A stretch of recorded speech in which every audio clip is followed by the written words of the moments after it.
président de la Commission des Affaires européennes.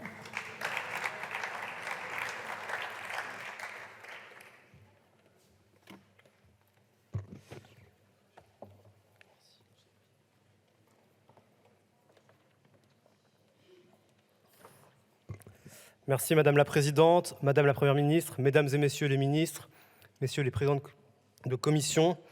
Comme ceux de mes collègues qui se sont exprimés avant moi, je reviens d'Ukraine.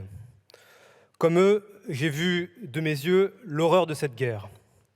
Comme eux, j'ai admiré le courage et la force d'âme du peuple ukrainien et de ses plus hauts responsables politiques. Nous avons rencontré ensemble le cœur battant de la résistance ukrainienne, le président Zelensky et ceux qui l'entourent. Des femmes et des hommes qui, dès les premières heures de la guerre, étaient les cibles principales de Vladimir Poutine.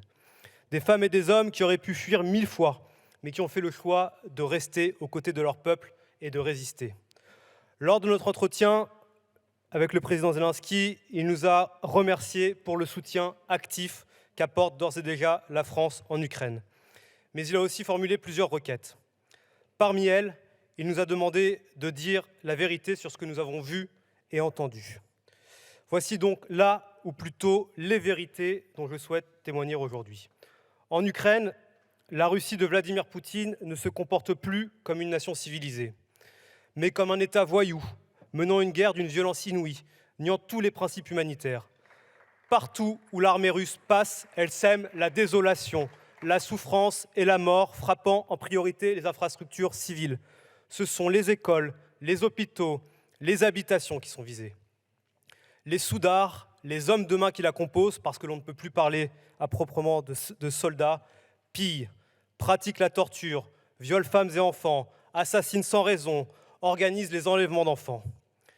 La vérité, c'est qu'Izium, Mariupol et Boutcha ne sont malheureusement que des théâtres d'atrocités parmi bien d'autres, et que dans chacun des villages libérés, l'on trouve des salles de torture. La question ne se pose même plus de savoir s'il y a eu ou non des crimes de guerre, ils sont pléthores. Mais les mots décrivant l'horreur ne peuvent suffire, et je veux vous dire, mes chers collègues, à quel point il est important que nous restions mobilisés, que la France et l'Europe restent mobilisées dans leur soutien à l'Ukraine. Ce soutien est d'autant plus nécessaire que la volonté de puissance du président russe ne semble plus connaître de limites. Car qui peut croire, après son dernier discours transpirant de haine à l'égard de l'Occident, qu'il arrêtera ses velléités impérialistes à l'Ukraine ? En organisant des simulacres de référendum, en faisant planer la menace nucléaire, la Russie a franchi une étape supérieure dans sa volonté de semer la terreur et de s'emparer par la force des territoires qui ne lui appartiennent pas. Mais ne nous y trompons pas. Cette annexion en grande pompe, ces menaces ne font que révéler l'échec du projet de Vladimir Poutine sur le terrain et sur le théâtre du monde. Car la Russie est de plus en plus affaiblie et isolée. Preuve, s'il en fallait, que les livraisons d'armes permettent aux Ukrainiens non seulement de résister, mais de contre-attaquer et de gagner des batailles. Preuve que les sanctions européennes affaiblissent considérablement l'effort de guerre russe. Quelle sera l'issue de cette guerre odieuse ? Nul ne le sait encore. Mais de retour d'Ukraine, je reviens avec une conviction forte. L'Ukraine peut gagner cette guerre. Elle en a la détermination absolue et le courage. C'est la raison pour laquelle il est nécessaire de poursuivre les livraisons d'armes et les sanctions avec nos partenaires européens. Et chez nous, d'opposer un front uni en faveur de l'Ukraine, sans rien céder aux valets de Poutine, qui jusqu'au sein de cet hémicycle se font les relais honteux de sa propagande ou qui le soutiennent sans le dire, ce qui est pire encore. Mes chers collègues, la France, avec ses partenaires européens, a eu raison d'opter pour le soutien à l'Ukraine. Si nous avions écouté Marine Le Pen et Jean-Luc Mélenchon, qui en février dernier, main dans la main, refusaient ce soutien, les Russes seraient à Kiev depuis longtemps.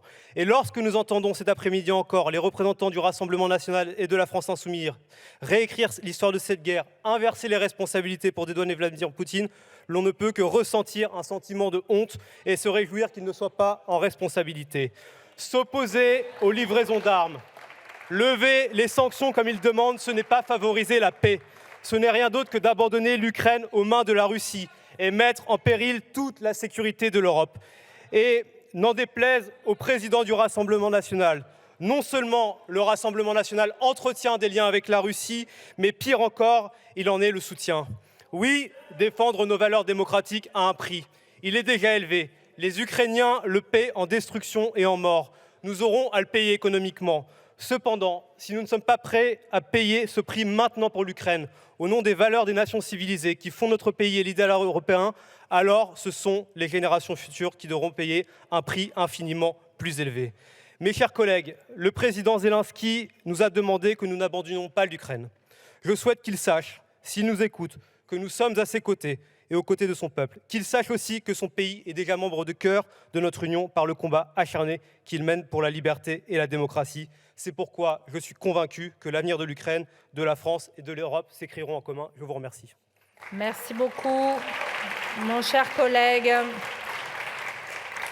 La parole est à présent Madame Catherine Colonna, ministre